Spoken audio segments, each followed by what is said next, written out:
तो चलिए फिर स्टार्ट करते हैं। आज इलेक्ट्रोकेमिस्ट्री का जो लेक्चर है उसका पार्ट 2 स्टार्ट करेंगे। क्लास 12th केमिस्ट्री का एक बहुत ही इंपॉर्टेंट चैप्टर है इलेक्ट्रोकेमिस्ट्री, उसके सेकेंड पार्ट के बारे में आज डिस्कस करेंगे। जहाँ तक अगर मैं पहले पार्ट की बात करूँ तो उसमें मैंने आपको general definition of electrochemistry, electrochemical cell क्या होता है, इलेक्ट्रोलिटिक सेल क्या होता है, इसके बारे में मैंने आपको जनरल से बताए थे। और मैंने आपको बताया था कि हम नेक्स्ट लेक्चर में डिस्कस करेंगे कि इलेक्ट्रोकेमिकल सेल में कैसे इलेक्ट्रॉन का मूवमेंट होता है और कैसे करंट आती है। जो हम लोग बात करते हैं ना कि केमिकल एनर्जी का इलेक्ट्रिकल एनर्जी में कन्वर्जन होता है इलेक्ट्रोकेमिकल सेल में, तो उसी को डिस्कस करेंगे। चलिए फिर वीडियो की शुरुआत करते हैं। वीडियो की शुरुआत करने से पहले मैं आपको रिक्वेस्ट करना चाहता हूँ कि बेटा एनसीईआरटी को आप बहुत अच्छे तरीके से पढ़ें, क्योंकि एनसीईआरटी आपके लिए बहुत ज़्यादा जरूरी है। उसके बाद आप क्वेश्चंस को लगाएं, चीज़ें आपके लिए आसान हो जाएंगी। चलिए, electrochemical cell already discuss कर चुका हूं। करता क्या है, आज मैं इसके स्ट्रक्चर को, इसके डायग्राम को हम लोग डिस्कस करेंगे। और इसमें हम लोग लेंगे जो है जिस सेल को, हमारे पास होगा गैल्वेनिक सेल। याद रखिएगा बच्चों, क्या लेंगे? Galvanic cell. हमने आपको प्रीवियस लेक्चर में बताया था, चाहे गैल्वेनिक सेल की बात करूं मैं, चाहे डेनियल सेल की बात करूं मैं, चाहे वोल्टिक सेल की बात करूं, सब कहीं ना कहीं इस इलेक्ट्रोकेमिकल सेल के कंसेप्ट पे वर्क करते हैं। इसमें मैंने आपको बताया था कि आप बीकर ले लीजिए, 2 बीकर लेना है बेटा, ठीक है, 2 बीकर लेना है आपको, 2 बीकर ले लीजिए। थोड़ा सा आर्ट का ध्यान रखेंगे हम लोग, थोड़ा सा बेहतर नहीं है मेरा, फिर भी मैं कोशिश कर रहा हूँ उसको बनाने की जो है, क्योंकि कहते हैं ना कभी कभी कुछ चीज़ों को अगर आप कोशिश करें तो बेहतर हो ही जाती है। 2 बीकर ले लिया मैंने, थोड़ा सा।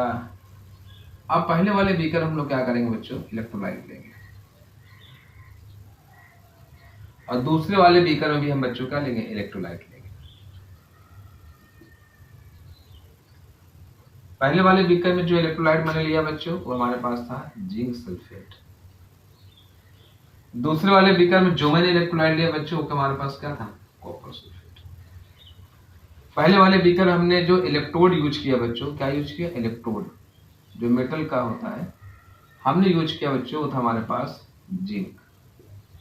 दूसरे वाले में जो हमने इलेक्ट्रोड यूज किया बच्चों, वो मेटल का था, और हमने यूज किया, क्या यूज किया,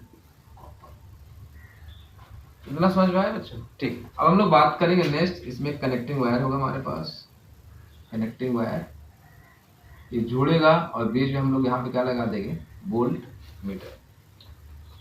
अब एक चीज आपको और ध्यान रखना है, ध्यान क्या रखना है बच्चों, ध्यान रखने वाली बात यह है कि अब हम लोग यूज करेंगे सॉल्ट ब्रिज। क्या यूज करेंगे, सॉल्ट ब्रिज। तो सॉल्ट ब्रिज कहाँ देंगे बच्चों, ये अपना यू शेप्ड का होगा सॉल्ट ब्रिज, ये सॉल्ट ब्रिज, ठीक है बच्चों। इस सॉल्ट ब्रिज में क्या होगा हमारे पास, अगर सोल्यूशन KCl KNO3, ये हमारे पास कुछ क्या होंगे, साल्ट होंगे, आपको ध्यान रखना होगा।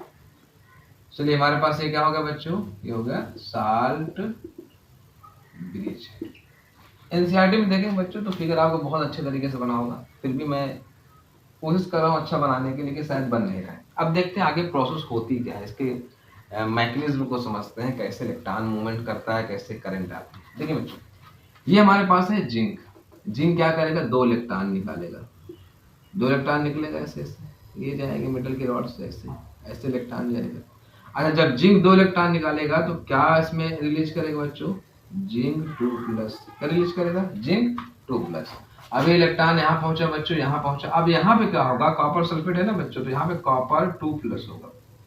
ये कॉपर 2+ इस कॉपर की रॉड के पास आएगा, ठीक है, कॉपर 2+ आया, और प्लस क्या ले लिया बच्चों, 2 इलेक्ट्रॉन, तो क्या बना देगा, कॉपर बना देगा। क्यों, समझिएगा मेरे बच्चों, अगर इसको आप अच्छे तरीके से समझ ले गए तो मेरे हिसाब से इलेक्ट्रो केमिकल सेल जो मैं आपको पढ़ा रहा हूँ बहुत अच्छे तरीके से समझ में आ जाएगा। इसमें यही मैकेनिज्म सबसे ज्यादा इंपॉर्टेंट है। देखिए रिएक्शन कैसे होगी, जिंक ने क्या किया, 2 इलेक्ट्रॉन को निकाल दिया मेटल के रॉड से, तो जिंक किसमें कन्वर्ट हो गया, जिंक 2+ में, ठीक है। दूसरे, अब ये इलेक्ट्रॉन यहाँ से होते हुए यहाँ पे चला जाए।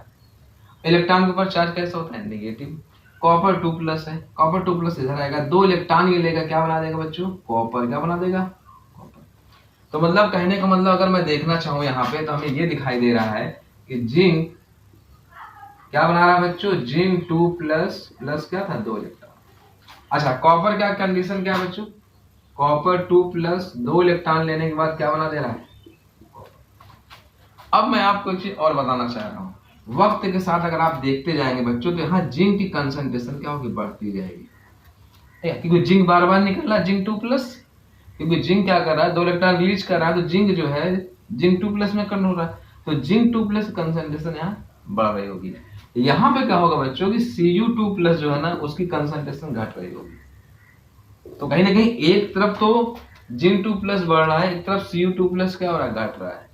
तो इसको क्या करना है, मेंटेन करने का काम कौन करता है बच्चों, सॉल्ट बेस। कैसे, मैंने अभी आपको बताया यहाँ पे होगा KCl, तो K पॉजिटिव और Cl नेगेटिव, तो Cl कहाँ जाएगा बच्चों, Cl आएगा इसके पास, और जिंक 2 प्लस को क्या करेगा, न्यूट्रलाइज करेगा वो। ऐसे ही बच्चों यहाँ पे K प्लस आएगा, किसके पास आएगा, K प्लस, यहाँ पे हमारे पास क्या है SO4 माइनस है ना बच्चों, कॉपर चला गया SO4 2 माइनस, यहाँ पे कंसंट्रेशन बढ़ रहा है नहीं बढ़ रहा है बच्चों, ठीक। तो Cu2 प्लस क्या था, घट रहा था, तो ये यहाँ के इसको क्या करेगा, मेंटेन कर देगा। तो इसीलिए कहा जाता है कि without mixing of the Zn2 plus and Cu2 plus sorry SO4 minus, इनके जो कंसेंट वो क्या कंपोनेंट होंगे, चाहे SO4 2 माइनस हो चाहे जिंक 2 प्लस हो, ठीक है, ये कहीं ना कहीं आप देखेंगे जो है क्या होगा, आपस में मिक्स नहीं होंगे। तो इनको मेंटेन करने काम, न्यूट्रल करने काम, चार्ज मेंटेन है, ये काम किसका होता है, सॉल्ट बेस का होता है। क्लियर समझ पा गए सर।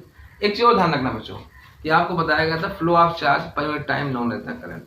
अगर हमारा यहाँ से यहाँ की तरफ इलेक्ट्रॉन का मूवमेंट हो रहा है, यहाँ याद रखिए इलेक्ट्रॉन का मूवमेंट अगर इधर से इधर हो रहा है तो जाहिर सी बात है करंट का मूवमेंट हमारे पास कहाँ से कहाँ होगा, आई का मूवमेंट, करंट का मूवमेंट कहाँ होगा, इधर से इधर। तो इसीलिए बोला गया है ना इसमें केमिकल एनर्जी कन्वर्ट हो रही है इलेक्ट्रिकल एनर्जी में। अब करंट आई हमें मालूम कैसे चलेगा, करंट आ गई है, ये पता करने के लिए बच्चों हम लोग क्या करेंगे, यहाँ पे लगाए हुए हैं वोल्ट मीटर, वोल्ट मीटर में क्या आ जाएगी, रीडिंग आ जाएगी। तो इस तरह से बच्चों आज के इस वीडियो में बहुत ज्यादा लंबा नहीं करना चाहूंगा, बस आपको इसमें इस इलेक्ट्रोकेमिकल सेल के डायग्राम को मैं समझाने की कोशिश कर रहा हूँ, कैसे जिंक 2 प्लस बना के ऑक्सीडेशन हो जाता है, उसको Cu2 प्लस 2 इलेक्ट्रॉन लेने के बाद क्या होता है, रिडक्शन हो जाता है। अब एक चीज और आप ध्यान रखना, जहां पे ऑक्सीडेशन होगा बच्चों, जहां पे ऑक्सीडेशन होगा, यहाँ मान लीजिए ऑक्सीडेशन हो रहा है, क्या हो रहा है बच्चों, ऑक्सीडेशन, तो ये किसकी तरह काम करेगा, एनोड की तरह काम करेगा बच्चों, किसकी तरह काम करेगा, एनोड। इसके बाद चार्ज कैसा होगा बच्चों, नेगेटिव का चार्ज होगा। और जहां पे रिडक्शन हो रहा होगा बच्चे, क्या हो रहा है, रिडक्शन, याद रखेंगे आप, कहां पे रिडक्शन हो रहा है, रिडक्शन किसकी तरह काम करेगा बच्चों, कैथोड की तरह, किसकी तरह काम करेगा, कैथोड। इसके ऊपर चार्ज कैसा हो जाएगा, तो यहाँ पे हमें क्या मालूम चल रहा है कि एक एनोड की तरह काम कर रहा है, एक कैथोड की तरह काम कर रहा है। एनोड के ऊपर जो है यहाँ बच्चों क्या रहेगा, नेगेटिव चार्ज रहेगा, कैथोड के ऊपर कैसा रहेगा, पॉजिटिव चार्ज रहेगा। इलेक्ट्रॉन का मूवमेंट कहाँ से कहाँ होगा, जिंक से कॉपर की तरफ, और करंट का मूवमेंट कहाँ से कहाँ होगा बच्चों, कॉपर से जिंक की तरफ। ये हमारे पास चीजें हैं। अब हम नेक्स्ट वीडियो में बच्चों आपको बताएंगे कि इलेक्ट्रोकेमिकल सेल का रिप्रेजेंटेशन कैसे किया जाता है और इलेक्ट्रोकेमिकल सेल का ईएमएफ कैसे निकाला जाता है। तो आई होप बच्चों आपको आज का ये वीडियो बहुत अच्छा लगा होगा। मिलते हैं नेक्स्ट वीडियो में नेक्स्ट टॉपिक के साथ, लेकिन लास्ट में फिर से आपको बताना चाहूंगा जो मैंने स्टार्टिंग में कहा था बच्चों, एनसीईआरटी को बहुत अच्छे तरीके से आप पढ़िए, धीरे धीरे पढ़िए, उसके कंसेप्ट को पढ़िए। अगर कोई चैप्टर आपको कंप्लीट करने में 15 दिन भी लग जा रहे हैं, 20 दिन भी जा रहे हैं, लेकिन आप चैप्टर को बहुत अच्छे से तैयारी कर रहे हैं, तो आप टेंशन मत लीजिए, आपकी तैयारी जो है सबसे बेस्ट है। मिलते हैं नेक्स्ट वीडियो में नेक्स्ट टॉपिक के साथ।